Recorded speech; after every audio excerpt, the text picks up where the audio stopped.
नमस्कार मित्रांनो, स्वागत आहे तुमचं यांची मॅथ क्लास या आपल्या यूट्यूब चॅनलमध्ये. मित्रांनो, आपण महा टी.ई.टीसाठी अतिशय इम्पॉर्टंट, अतिशय महत्त्वपूर्ण अशी प्रश्नपत्रिका पाहत असतो.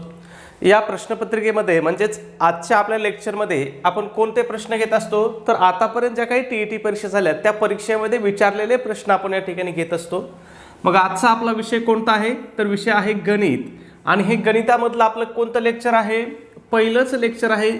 मग ज्याच्यामध्ये आपण गणितातलं जे पहिलं प्रकरण आहे संख्या प्रणाली, या प्रकरणावरती आतापर्यंत जे काही परीक्षेत प्रश्न विचारलेत ते सगळे प्रश्न आपण या ठिकाणी जशाच्या तसे घेतलेले आहेत. ठीक आहे, मग या ठिकाणी जास्त वेळ घेणार नाही. पहिला प्रश्न काय बघा आपला, 3 ही पहिली त्रिकोणी संख्या असेल तर क्रमागत 5व्या क्रमांकावर येणाऱ्या त्रिकोणी संख्येचा वर्ग किती. आता काय सांगितलंय त्यांनी, जर बाबा 3 ही पहिली क्रमागत संख्या असेल तर 5व्या क्रमांकावर येणाऱ्या त्रिकोणी संख्येचा वर्ग किती असं आपल्याला विचारलंय. मग तुम्हाला आता क्रमवार त्रिकोणी संख्या काढता आल्या पाहिजेत. क्रमवार त्रिकोणी संख्या काढायला आपल्याला सगळ्यात आधी काय करावं लागतं, दिलेल्या संख्येचा पाया काढावा लागतो. मग दिलेली संख्या कोणती आपल्याला 3 आहे. पहिली त्रिकोणी संख्या दिली ती किती दिली आपल्याला, 3 दिली. मग ह्या त्रिकोणी संख्येचा जर पाया काढायचा म्हटलं आपल्याला, 3 ह्या त्रिकोणी संख्येचा जर पाया काढायचा म्हटलं तर आपल्याला काय करावं लागेल, दिलेल्या संख्येची किंवा त्रिकोणी संख्येची दुप्पट करावं लागते. मग 3च्या दुप्पट किती होईल, 6. आणि 6च्या अलीकडची वर्गसंख्या काय किती आहे, 4 आहे. ठीक आहे, मग 4चं जे काही वर्गमूळ आहे ते याचा पाया असणार आहे. मग ह्या त्रिकोणी संख्येचा पाया किती राहील, 2 हा पाया राहील. ठीक आहे, 2 काय आहे, पाया आहे. खूप महत्त्वाचं आहे, लक्षात घ्या. पुन्हा एकदा सांगतो पाया कसा काढायचा. आपल्याला दिलेली त्रिकोणी संख्या किती आहे, 3 आहे. मग जी दिलेली त्रिकोणी संख्या आहे तिच्या दुप्पट करायची. 3च्या दुप्पट केले किती झाले आपले, 6 झाले. मग 6च्या अलीकडली जी काही पूर्णवर्ग संख्या असेल, म्हणजे 6 पेक्षा लहान पहिली पूर्णवर्ग संख्या, मग 6 पेक्षा लहान पहिली पूर्णवर्ग संख्या कोणती आहे, तर 4 आहे. मग 4चं वर्गमूळ किती आहे, 2 आहे. मग ह्या संख्येचा पाया किती आहे, 2 हा पाया आहे. ठीक आहे, आता 2 पाया असणार. मग आपल्याला काय सांगितलं इथून, क्रमागत 5व्या.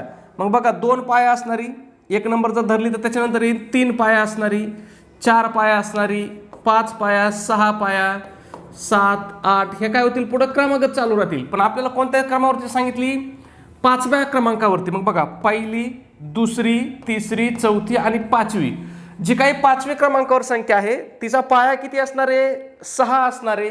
मग पाया 6 असल्या आपल्याला ती त्रिकोणी संख्या कशी काढायची, तर 6 गुणिले पुढील संख्या छेदामध्ये 2. मग काय होईल, 42, 6, 3 7 किती, 21. मग आपल्याला 5व्या क्रमांकावरची त्रिकोणी संख्या किती आली, 21 आली. आपल्याला विचारलंय काय, त्या संख्येचा वर्ग विचारला आहे. मग 21चा वर्ग किती होईल, 441. मग आपलं उत्तर किती राहील या ठिकाणी, पर्याय क्रमांक 3 हे आपलं उत्तर राहील. ठीक आहे, खूप सोपं आहे. त्रिकोणी संख्या खूप सोप्या आहेत आणि ज्याच्यावरती तुम्हाला परीक्षेमध्ये वारंवार प्रश्न या ठिकाणी विचारलेले आहेत. ठीक आहे, मग तुम्हाला त्रिकोणी संख्या काढणं खूप सोपं आहे. तुम्हाला काय सांगितलं मी, जर पाया आपल्याला असेल तर काय करायचं असतं, पायाच्या पुढची संख्या घ्यायची, म्हणजे पाया गुणिले त्याच्या पुढील संख्या छेदामध्ये 2 घ्यायचे. जर हेच सूत्र म्हटलं तर कसं असतं सूत्र, n कंसात n अधिक 1 छेदामध्ये 2. हे काय झालं, त्रिकोणी संख्या काढायचं सूत्र झालं. n म्हणजे काय आहे, तर n म्हणजे पाया आहे. ठीक आहे, मग या ठिकाणी तुम्हाला सांगतो हे सूत्र n तुम्ही डोक्यात ठेवू नका. n जर डोक्यात ठेवत गेले तर तुमच्या डोक्यात गणगण होईल. ठीक आहे, मग तुम्ही फक्त लक्षात काय ठेवायचं, बाबा जो काही आपल्याला पाया दिलाय ना त्या पायाची काय करायची, पाया गुणिले त्याच्या पुढची संख्या घ्यायची. मग 10 पाया असेल तर 10 गुणिले 11 छेदामध्ये 2, संपला विषय. ठीक आहे, एवढं सोपं आहे. एवढ्या बेसिक गोष्टी आहेत आणि पाठच करायच्या. एक तर सगळ्यात महत्त्वाचं तुम्हाला 100 पर्यंतच्या त्रिकोणी संख्या सगळ्या पाठ करायच्यात, 100 पर्यंतच्या सगळ्या मूळ संख्या पाठ करायच्यात, 30 पर्यंतच्या संख्येचे तुम्हाला सगळे वर्ग पाठ करायचे आहेत, 20 पर्यंतच्या संख्येचे तुम्हाला घन पाठ करायचे आहेत. तुमचे कमीत कमी 30 पर्यंत पाढे पाठ पाहिजेत. तेव्हा तुम्हाला गणित हा विषय काय होईल, अतिशय सोपा जाईल परीक्षेच्या दृष्टीने. ठीक आहे, पुढचा प्रश्न पाहू. प्रश्न क्रमांक 2 बघा, पुन्हा त्रिकोणी संख्येवरती, म्हणजे तुम्हाला प्रत्येक परीक्षेमध्ये सरासरीत एक प्रश्न त्रिकोणी संख्यावरती विचारलेला आहे. ठीक आहे, आणि हे अतिशय बेसिक आहे त्रिकोणी संख्या म्हणजे. ठीक आहे, मग या ठिकाणी पहा, 10 या त्रिकोणी संख्येनंतर क्रमाने येणाऱ्या 8व्या त्रिकोणी संख्येचा पाया किती असेल. आता काय सांगितलंय, 10 या त्रिकोणी संख्येनंतर क्रमाने 8व्या येणाऱ्या, ठीक आहे, क्रमाने 8व्या येणाऱ्या संख्येचा पाया किती असेल असं विचारलंय, ठीक आहे.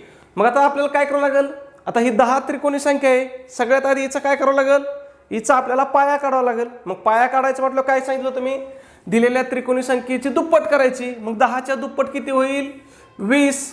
20 पेक्षा लहान वर्गसंख्या पूर्ण वर्गसंख्या कोणती आहे, तर ती किती आहे, 16 आहे. 16 कशाचा वर्ग आहे, 4चा, म्हणजे 16चा वर्गमूळ किती आहे, 4. मग आपला इथं पाया किती झाला, 4 पाया झाला. आपल्याला काय विचारलंय, क्रमाने येणाऱ्या 8व्या त्रिकोणी संख्येचे, पण इथं बघा संख्येनंतर दिलंय, काय दिलंय, संख्येनंतर, म्हणजे या त्रिकोणी संख्येनंतरचे 8 दिले आहेत. मग काय करावं लागणार आपल्याला, सरळ सरळ 4 अधिक आपण जर 8 केलं तर बरोबर किती येईल, 12. म्हणजेच आपला त्रिकोणी संख्येचा पाया किती असणार आहे, 12 हाच आपला त्रिकोणी संख्येचा पाया असणार आहे. पर्याय क्रमांक 3 आपल्याला या ठिकाणी 12 दिलेला आहे, ठीक आहे. खूप सोपं आहे. फक्त आता इथं लक्षात घ्या, ह्या त्रिकोणी संख्येनंतर, आणि इथं जर ह्या नंतर ऐवजी जर दिलं असतं बाबा त्रिकोणी संख्येपासून क्रमाने येणाऱ्या 8व्या संख्येचा, तर मग आपल्याला काय करावं लागलं असतं, 4 अधिक 7 करावं लागलं असतं. किती, 4 अधिक 7. मग आपलं उत्तर आलं असतं 11, ठीक आहे. लक्षात येतंय का हा फरक. जर नंतर असेल तर आपल्याला दिलेली संख्या सोडून द्यायची असते, तिथून पुढच्या तेवढ्या संख्या घ्यायच्या. आणि जर पासून असेल तर ती संख्या आपल्याला दिलेली संख्या आपल्याला 1 नंबर घ्यायची असती. हा फरक लक्षात ठेवा, नंतर आणि पासून मधला, ठीक आहे. नाही तर इथं बघा, इथं पर्याय क्रमांक 11 पण दिलं होतं, मग आपलं 11 पण उत्तर येऊ शकतं. पण 11 कधी येऊ शकतं, जर पासून असेल तर. त्याच्यानंतर जर हाच प्रश्न आपल्याला असा विचारला असता, 10 या त्रिकोणी संख्येनंतर क्रमाने येणारी 8वी त्रिकोणी संख्या कोणती, किंवा 8वी त्रिकोणी संख्या कोणती, असं जर विचारलं असतं, मग 8वी त्रिकोणी संख्या कोणती आली असते आपली, सेम आपल्याला तेच करावं लागलं असतं. आधी या संख्येचा पाया काढावा लागला असता. 10 या संख्येचा आपला पाया किती आलता, 4 आलता, ठीक आहे. 4 नंतर आपल्याला 8वी म्हटलं किती, अधिक 8 बरोबर किती, 12. 12 काय झाला आपला, तर पुढच्या संख्येचा पाया. मग 12 पाया असल्यावर त्रिकोणी संख्या कशी काढायची, तुम्हाला काय सांगितलं मी, पाया गुणिले पुढची संख्या. 12च्या पुढची संख्या किती आहे, मग 13, छेदामध्ये किती, 2. मग काय होईल तर 6, 13 किती, 78. मग इथे किती, 10 त्रिकोणी संख्येनंतर क्रमाने येणारी 8वी त्रिकोणी संख्या किती आली असती, आपली 78 आली असते, ठीक आहे. म्हणजे काहीही प्रश्न विचारतो तुम्हाला, जर तुमच्या बेसिक गोष्टी क्लिअर असतील ना, तर तुमचं उत्तर चुकत नाही. किंवा हाच प्रश्न तुम्हाला असाही विचारू शकतात, समजा 78 ही जी त्रिकोणी संख्या आहे, ह्या संख्येचा पाया किती, असाही प्रश्न विचारला जातो परीक्षेत. असाही प्रश्न विचारला जातो, 78 या त्रिकोणी संख्येचा पाया किती. परीक्षेत विचारलेले प्रश्न आहेत किंवा विचारला जाऊ शकतो, पाया किती. मग कसं काढायचं, कसा पाया काढायचा, तुम्हाला काय सांगितलं होतं मी, दिलेल्या त्रिकोणी संख्येची काय करायची, दुप्पट. थोडंसं सर्दीचा त्रास झालाय, घशाचा प्रॉब्लेम आहे. दिलेल्या संख्येची काय करायची, दुप्पट करायची. मग जर आपण 78ची दुप्पट केली तर किती होईल, 70 आणि 70 140, 8 आणि 8 16, म्हणजे किती होईल, 156. दिलेल्या संख्येची दुप्पट किती होईल, 156. 156च्या अलीकडची वर्गसंख्या कोणती आहे आपली, पूर्ण वर्गसंख्या 144. मग ह्या 144 आपल्याला काय करायचं, वर्गमूळ काढायचं. किती आहे वर्गमूळ, 12 आहे. मग आपला पाया किती आला, या संख्येचा पाया 12 आला, ठीक आहे. इथं आपल्याला पाया विचारला होता, किती आला पाया, 12 आला, ठीक आहे. लक्षात येत आहे. म्हणजे परीक्षेमध्ये तेच प्रश्न तुम्हाला थोडाफार बदल करून विचारले जातात. आता असं नाही की गणितातला प्रश्न जशाच तसा रिपीट झाला, असं होणार नाही.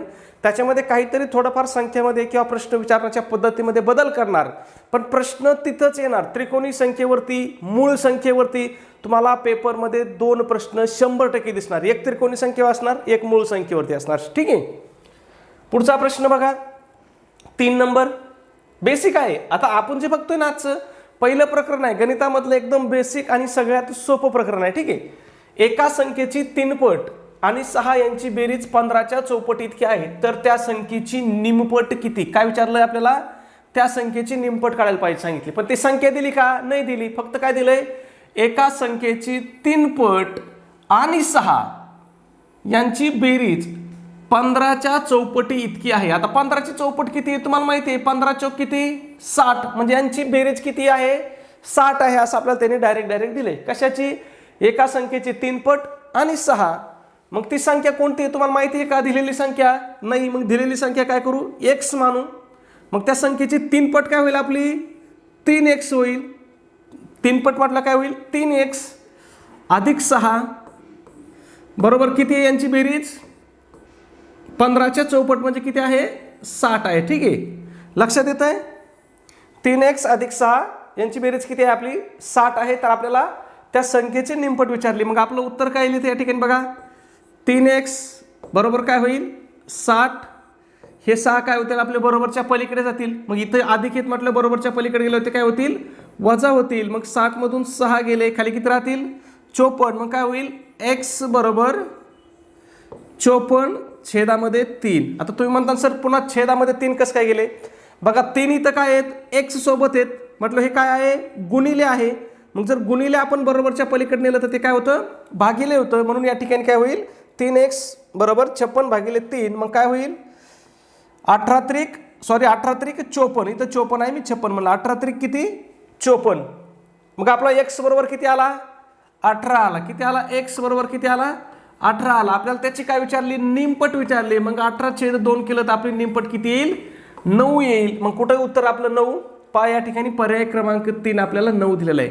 म्हणजे अगदी बेसिक आहे. तुम्हाला फक्त त्यांनी काय सांगितलंय ना त्या पद्धतीने गणिती क्रिया करून घ्यायची, काही नाही याच्यामध्ये. ठीक आहे, किंवा सरळ सरळ तुम्ही असंही करू शकत होतात. बघा 15च्या चौपट इतकी म्हणजे किती? 15ची चौपट किती आहे?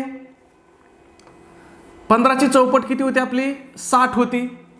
त्यांची बेरीज 6 होती. मग याच्यातून जर तुम्ही डायरेक्ट 6 वजा केले असते तर खाली किती संख्या राहिली असती? 54. 54 ही काय आहे? त्या संख्येची 3 पट आहे. मग त्या संख्येचे 3 पट आहे म्हणलं आपल्याला ती संख्या काढायची म्हणजे 3 ने भाग द्यावा लागला असता. मग किती आला असतं? 18. आणि पुन्हा आपल्याला त्याची निमपट विचारली म्हणजे 18ला पुन्हा 2 ने भाग देऊन किती? 9. म्हणजे डायरेक्टही तुम्ही हे उत्तर काढू शकता. तुम्हाला सगळी एक्स घ्यायची सुद्धा गरज नाही, परंतु कधीही आपलं बेसिकने गेलेलं चांगलं. ठीक आहे, पुढचा प्रश्न पाहू. त्याच्या अगोदर एक छोटीशी पण अतिशय महत्त्वाची सूचना. मित्रांनो, आपण महा TET परीक्षेसाठी अतिशय इम्पॉर्टंट, अतिशय महत्त्वपूर्ण अशी टेस्ट सिरीज या ठिकाणी सुरू केलेली आहे. मग आपल्या टेस्ट सिरीजचं वैशिष्ट्य असं आहे की ही तुमच्या संपूर्ण अभ्यासक्रमावर आधारित, म्हणजे तुमचा महा TET भरतीचा TET परीक्षेचा जो काही अभ्यासक्रम असणार आहे ह्या संपूर्ण अभ्यासक्रमावरती आधारित आपली टेस्ट सिरीज असणार आहे. मग या टेस्ट सिरीजमध्ये तुम्हाला काय भेटेल? तुम्हाला 10 टेस्ट पेपर भेटतील. त्याचबरोबर तुम्हाला आतापर्यंत झालेल्या TETच्या सर्व प्रश्नपत्रिका तुम्हाला या ठिकाणी उत्तरासहित प्रोव्हाइड केल्या जातील. म्हणजे ह्या सर्व प्रश्नपत्रिकेची उत्तर सूचीसहित तुम्हाला या ठिकाणी या प्रश्नपत्रिका दिल्या जातील. ठीक आहे, त्याचबरोबर तुम्हाला फ्रीमध्ये अतिशय IMP अशा नोट्स सुद्धा या ठिकाणी प्रोव्हाइड केल्या जातील, म्हणजे दिल्या जातील. मग त्यामध्ये मराठी असेल, हिंदी असेल, गणित बुद्धिमत्ता, इतिहास, भूगोल, मानसशास्त्र ह्या सगळ्या विषयाच्या अतिशय IMP अशा नोट्स असतील. आता इथं ज्यांना हिंदीऐवजी इंग्रजी घ्यायची आहे त्यांच्यासाठी इंग्रजीच्या सुद्धा अतिशय IMP अशा नोट्स असतील. ठीक आहे, त्याचबरोबर इयत्ता 4थी ते 8वीच्या सुद्धा तुम्हाला अतिशय महत्त्वाच्या, अतिशय इम्पॉर्टंट अशा नोट्स दिल्या जातील.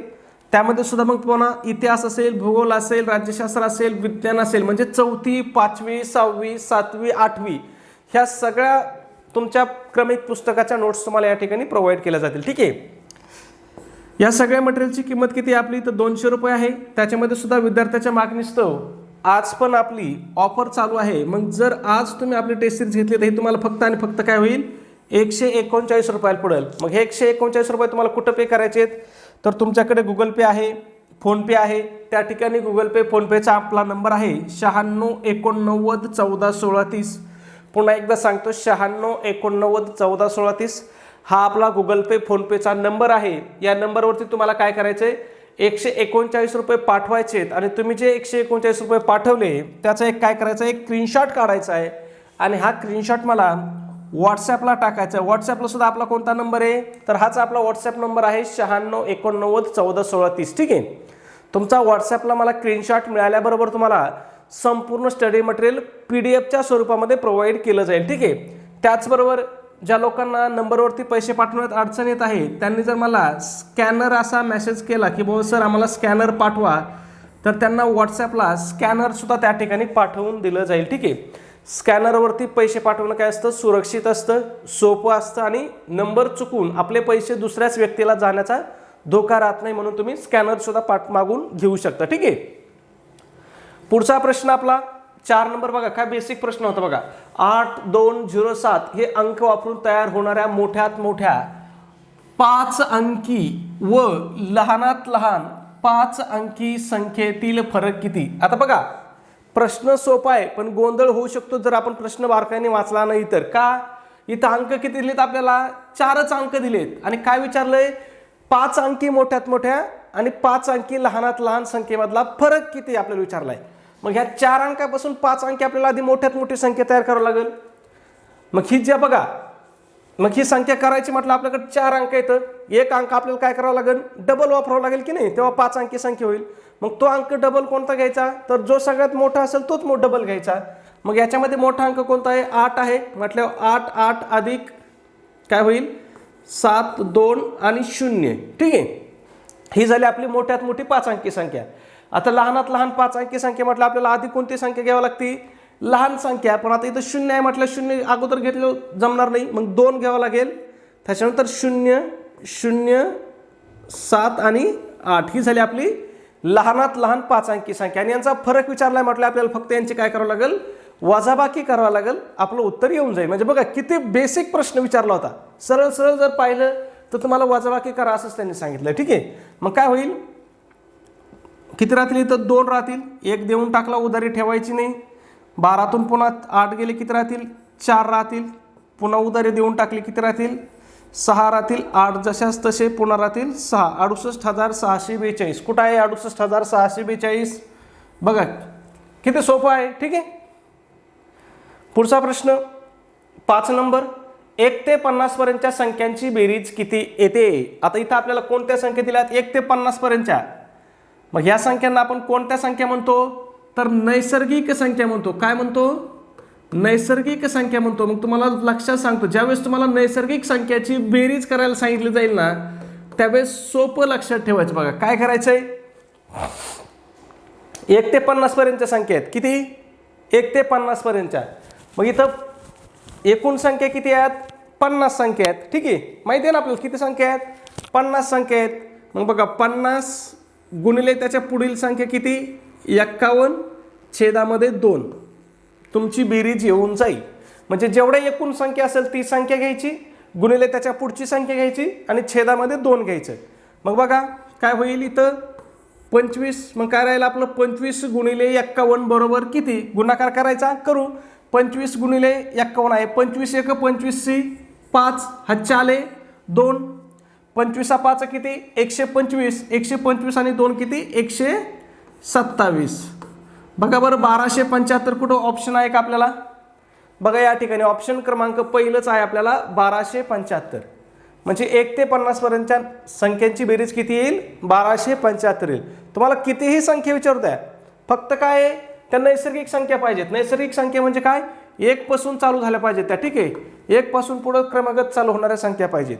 मग कुठल्याही संख्येची तुम्हाला बेरीज विचारू द्या, अजिबात हापकायचं नाही. फक्त काय करायचं, एकूण संख्या म्हणजे शेवटची संख्या, एकूण संख्या म्हणजेच किती असतात, शेवटची संख्या गुणिले त्याच्या पुढची संख्या आणि छेदामध्ये 2, विषय संपला. ठीक आहे, पुढचा प्रश्न बघा 6 नंबर, रोमन संख्येच्या संदर्भाने विसंगत पर्याय.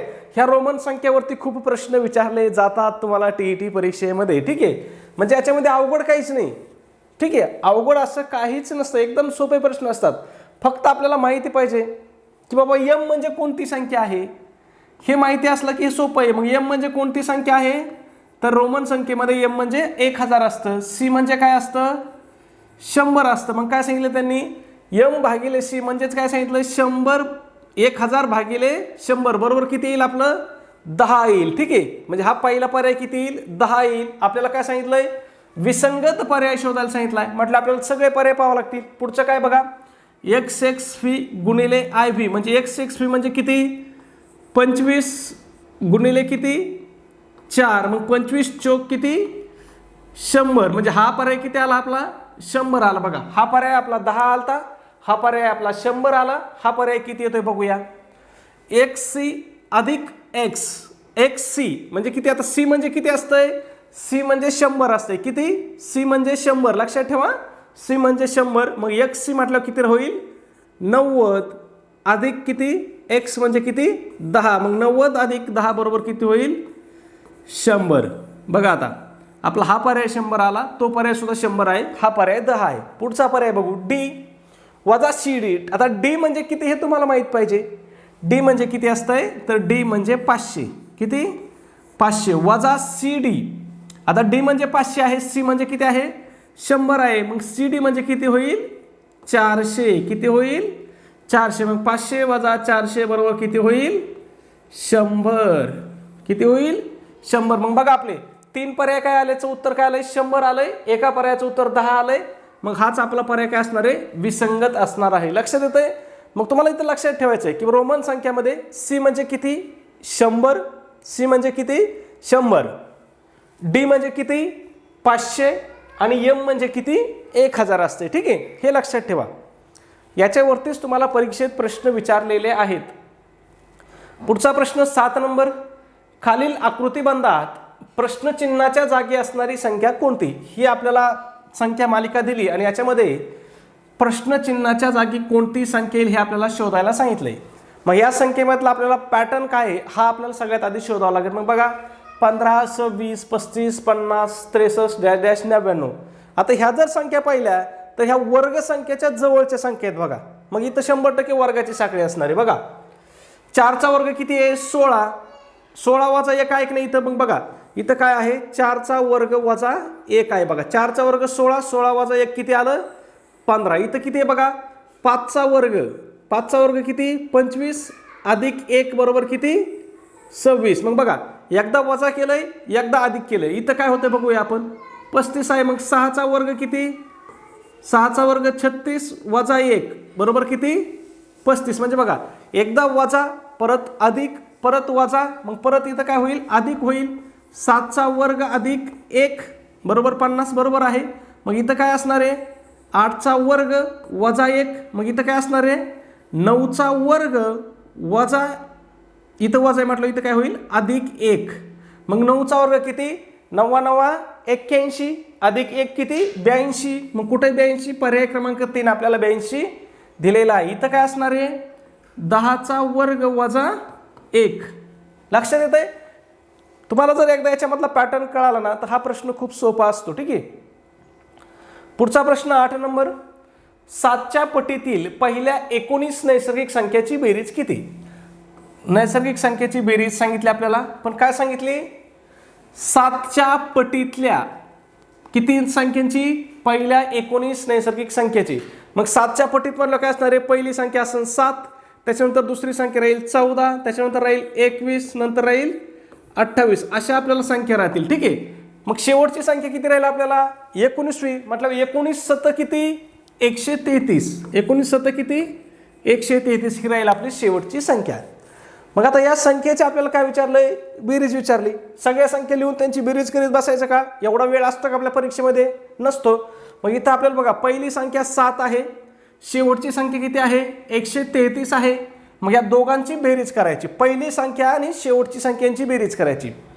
7 अधिक 133 बरोबर किती होतील, 140. किती होतील, 140 गुणिले काय करायचं, संख्या किती आहेत, ह्या संख्या किती आहेत सगळ्या आपल्याला माहिती आहे. किती संख्या आहेत, 19 संख्या आहेत. मग गुणिले 19 छेदामध्ये काय करायचं, 2.